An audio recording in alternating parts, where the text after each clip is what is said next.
Ada beberapa model. Di dunia ini lebih dari 100 model instructional design. Lebih dari 100 model. Saya coba ingin memilih beberapa model aja. Tapi saya akan konsentrasi dengan satu model untuk kali ini. Dan itu yang kita bahas sepanjang pertemuan ini. Ini instructional system design. Model prosedur pengembangan sistem pembelajaran, sistem instruksional. Sistem instruksional itu pakai kata instruksional, tapi bukan salah itu. Karena itu terjemahan dari instructional system. Bahasa lainnya adalah sistem pembelajaran. Jangan dikatakan kalau sistem instruksional itu jadul. Oh, come on. Kalau tidak mengerti bahwa pembelajaran asal-usulnya instruction, bisa meleset.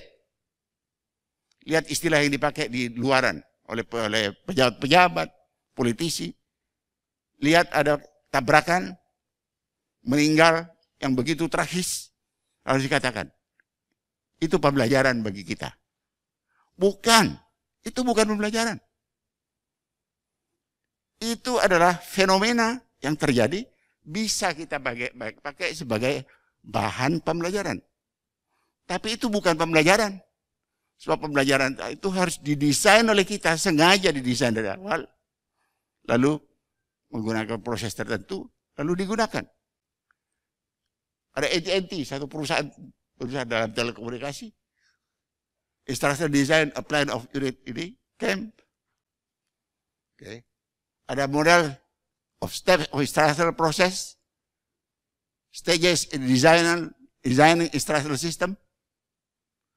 Ada instructional design, AD approach. Ini terkenal nih, orangnya tempoh hari saya undang datang ke Bali dalam World Conference of Educational Technology di Bali. Ini branch. Digila-gilain oleh orang diklat. Tapi ini sudah over. Sudah lewat. Motivational design for learning and performance. Ini Keller. Orangnya juga pernah saya datangkan ke Bali.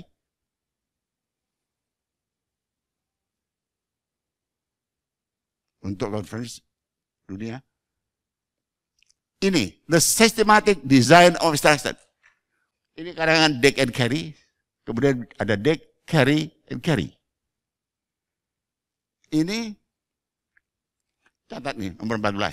Saya akan bicara ini, hari ini. Tidak bicara semua model.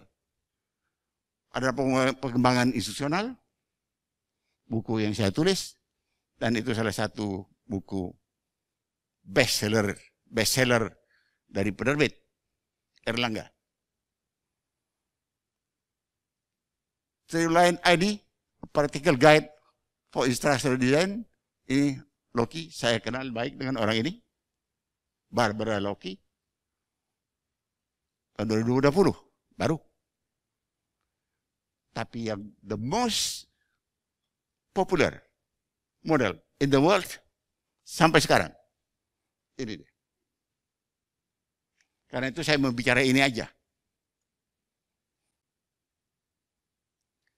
Lihat, ini modelnya. The Systematic Design of Instruction. Karangannya Walter Dick, Lou Carey, James Carey. Bertiga. The Systematic Design of Instruction. Ini model ini, nanti saya satu persatu saya ungkap, adalah the most popular in the world. The most popular model in the world. Prof. Eko membuat disertasi dengan model ini. Mengapa? Karena model instruction design itu diadopsi oleh peneliti pendidikan sebagai model R&D. Ini adalah R&D dalam bidang pendidikan, research and development. Diambil dari modelnya Dick and Carey. Prof. Eko bikin disertasi berdasarkan ini. Disertasinya keren, habis. Dan lulusnya cum laude. Sebenarnya waktunya udah lewat. Dari 4 tahun. Tapi UNJ mempertimbangkan ini luar biasa. Beliau membuat bahan pembelajaran untuk para calon rektor atau orang yang sudah jadi rektor, pimpinan perguruan tinggi, selamat datang Pak Pur.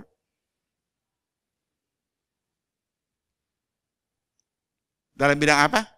Dalam bidang tata kelola dan manajemen perguruan tinggi modern di Indonesia. Itu model yang dibuat oleh Pak Eko.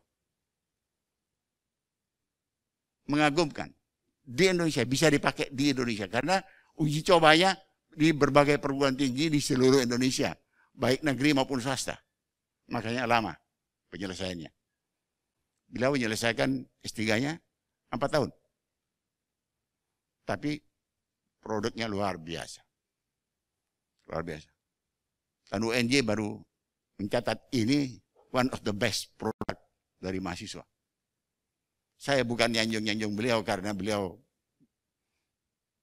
mahasiswa bimbingan saya, tapi memang the best. Dan sekarang beliau aktif menerapkan ini.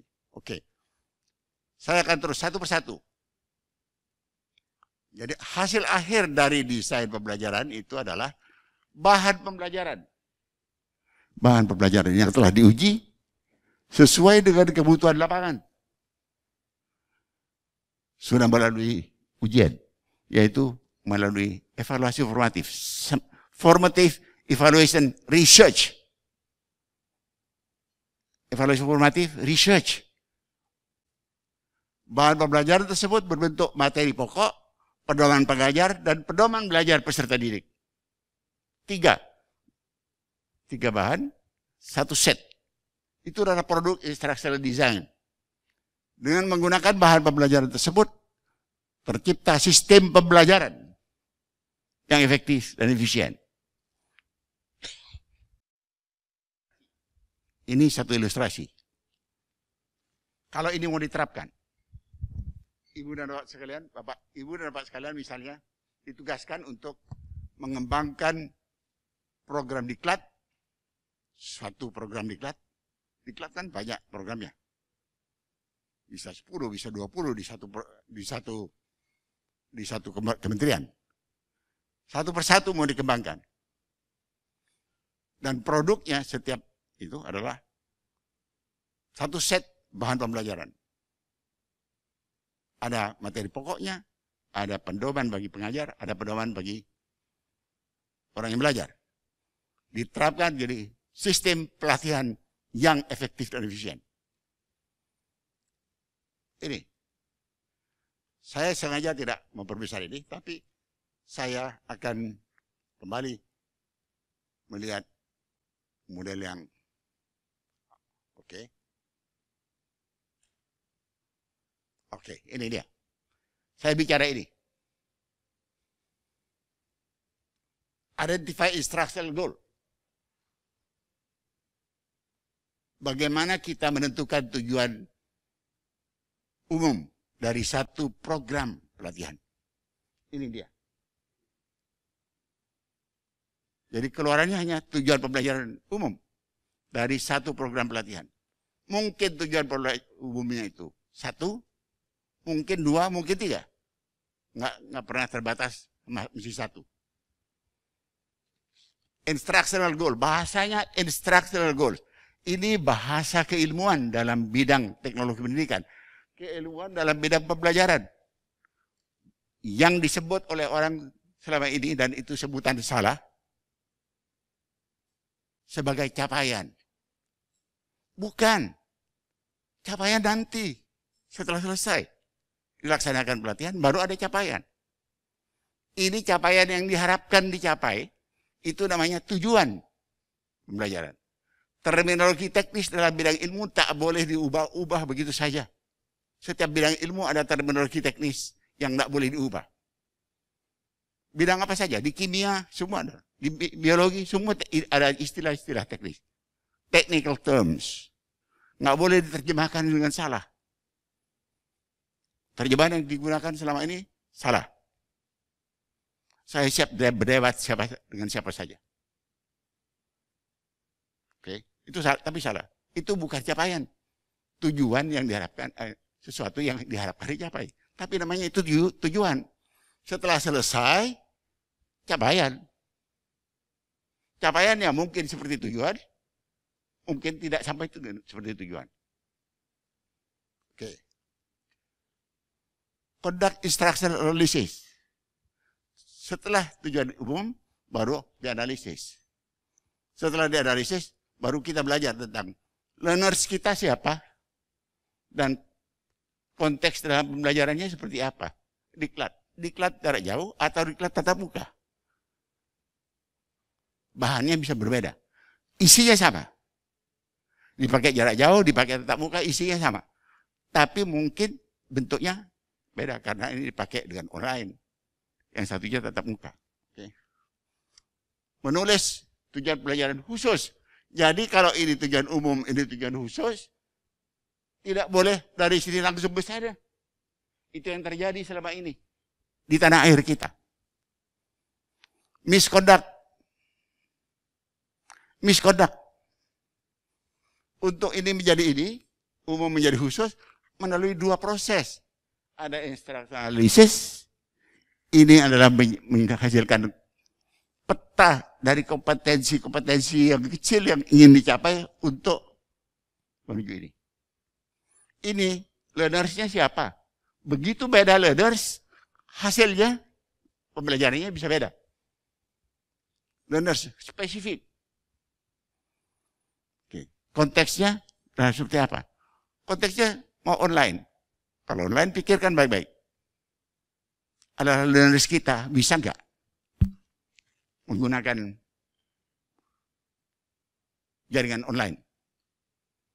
Kalau learners kita nggak bisa menggunakan jaringan online, yang muncul adalah frustrasi dari semua pihak yang terkait. Karena katakan online, supaya jarak jauh tidak mesti online.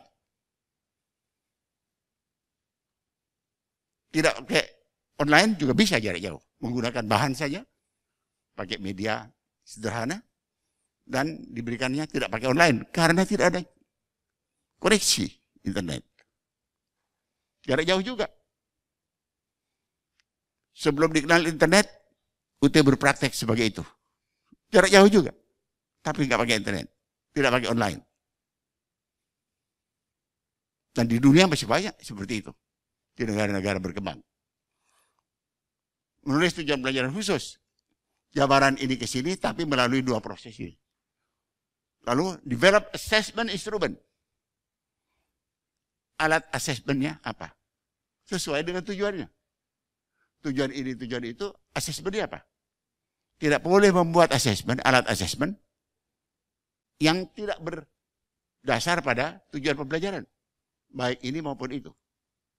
Yang diukur bukan hanya ini juga. Baik. Berdasarkan ini, menulis develop instructional strategy. Ini adalah bagian terbesar dalam instructional design. Strategi pembelajaran adalah bagian terbesar. Di situ ada urutan kegiatan pembelajaran. Di situ ada metode pembelajaran. Di situ ada media pembelajaran, termasuk IT kalau mau digunakan di situ. Itu sebabnya saya katakan IT is a small part of. IT yang digunakan dalam pembelajaran itu hanya bagian kecil dari kotak satu ini. Hanya bagian situ. Jadi salah kalau orang mengatakan bahwa orang yang jago IT pasti jago pembelajaran. Salah banget. Dan itu Pak Eko bisa bicara banyak-banyak itu. Karena beliau profesor dalam bidang IT, doktor dalam bidang IT, ngambil S3TP. Dan beliau tahu bedanya persis. Design and conduct formative evaluation. Mendesain, apa yang didesain? Desain, merencanakan, evaluasi formatif, dan melaksanakannya. Evaluasi formatif bukan tes tengah-tengah semester, mingguan, bukan. Formative research. Research yang diarahkan untuk menemukan what to improve. Research yang tujuan akhirnya bagaimana memperbaiki sebuah proses pembelajaran dan semua juga hasilnya. Research, ini research. Karena ini research, maka semua ini ditempatkan, diadopsi oleh orang pendidikan sebagai Research and Development. Model research development dalam bidang pendidikan, ini dia. Bukunya ada. Siapa yang mau belajar bahwa ini adalah R&D, ada pada saya. Pak Eko dapat itu. Ada bukunya. Ini adalah R&D.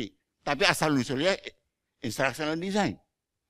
Diadopsi oleh orang research menjadi R&D. Oke. Ini.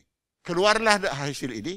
Keluarlah bahan pembelajaran, pedoman tadi, ada materi pokoknya, ada pedoman pengajar, atau pedoman instruktur, pedoman nilai suara, boleh, dan pedoman bagi peserta didik. Satu set, yang kalau diterapkan jadi sistem pembelajaran, sistem diklat kita. Desain and conduct scientific ini bukan bagian dari ini. Bukan bagian dari ini, ditaruh memang di sini oleh Dick and Carey dijelaskan. Ini tidak boleh dilakukan oleh siapa yang mengembangkan program pembelajaran itu. Instructional designers tidak boleh menggunakan ini. Ini harus digunakan oleh evaluator eksternal dari diklat itu.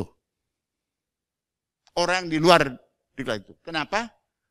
Karena ini hasilnya mengatakan program diklat itu boleh diteruskan atau dihentikan. Bagus, teruskan. Hentikan karena itu salah. Karena itu tidak bagus, banyak jeleknya. Ini evaluasi sumatif. Jadi summative evaluators adalah orang yang di luar pengembang pembelajaran.